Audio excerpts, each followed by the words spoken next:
naming mga impormasyon po ay siya po ay parang naghikayat ng endorse ng mga investment dun sa Beyond Skincare. Ipinaliwanag ng SEC na hindi biktima si Neri Naig Miranda kundi part na siya ng negosyo ng Dermacare dahil siya raw ay nanghihingkayat ng investors. Hindi raw dapat one-sided ang mga tao sa paglabas ng pahayag ni Chito Miranda na wala raw kasalanan ng kanyang asawang si Neri. Una sa lahat raw ay pinag-aralan nila at ginugulan nila ng matagal na panahon ang mga ito kung totoo ba na meron silang kasalanan sa pyramid scheme ng kumpanya. Lumabas sa kanilang pagsusuri na part na ng Dermacare si Neri Miranda at nanghihingkayat na umano siya ng mga investors upang mag-invest sa kumpanya. Dahil mismong si Neri raw ang nag-e-email na nakikipag-meet up sa mga kliyente upang hingkayatin ang mga ito na mag-invest sa Dermacare kaya wag raw sabihin nito na siya ay endorser lang ng naturang kumpanya. Dahil kapag nahuli na raw ang mga ito ay magkukulasa na at kanya-kanya na ng palusot at isa raw sa mga ipapalusot nito na endorser lang siya at wala siyang kasalanan sa naganap na scheme, dahil pumalo na ng 3 million pesos ang isang kaso ni Neri Naig Miranda na bail at ang isa naman ay without bail na syndicate estafa dahil 110 million pesos na pala ang nahingkayat nito sa investors na mag-invest sa Dermacare. Panuuri naman natin ang pagsasalita ng SEC sa kaso ni Neri Miranda. Nakuha namin mga impormasyon po ay siya po ay parang naghikayat ng endorse ng mga investment dun sa Beyond Skincare.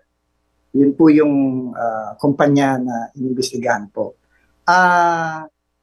Ganito po ang sa Securities Regulation Code po, yung Section 28 na binanggit po, ang kailangan po kapag ang isa ay involved sa buying and selling ng securities po, investment contracts, etc., yan po ay kailangan nakarehistro sa SEC.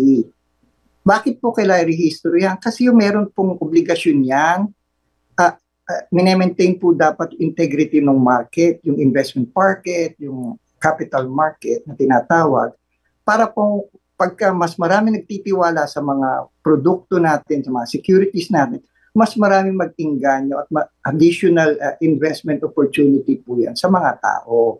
Kaya po ang SEC po, nire-require po, bukod po sa may secondary license yung kumpanya, tapos meron po yung mismong securities na ini-issue nila nakarehistro, pati po yung nagbebenta, kailangan po nakarehistro sa atin. Kahit hindi siya yung may-ari, Direktor. Halimbawa sabihin niya, hindi talent lang ako eh. Kinuha lang ako as a talent. Hindi ako part ng kumpanyang yun. Madadawit din siya, Direktor? Yan po kasi, kahit depensa na po kasi yung talent ako, ako'y taga-sabi lang, ganito po yan. Kung ang ine-endorse lang naman niya, kunyari, itong produkto na to, or sinasabi lang yung,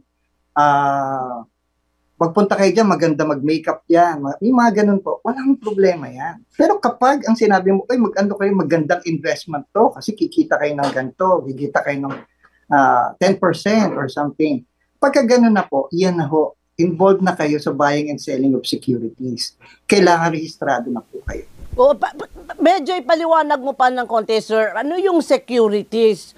Ang securities, magsasabi nila ang mga sample po ng sample. Sige, shares of stocks.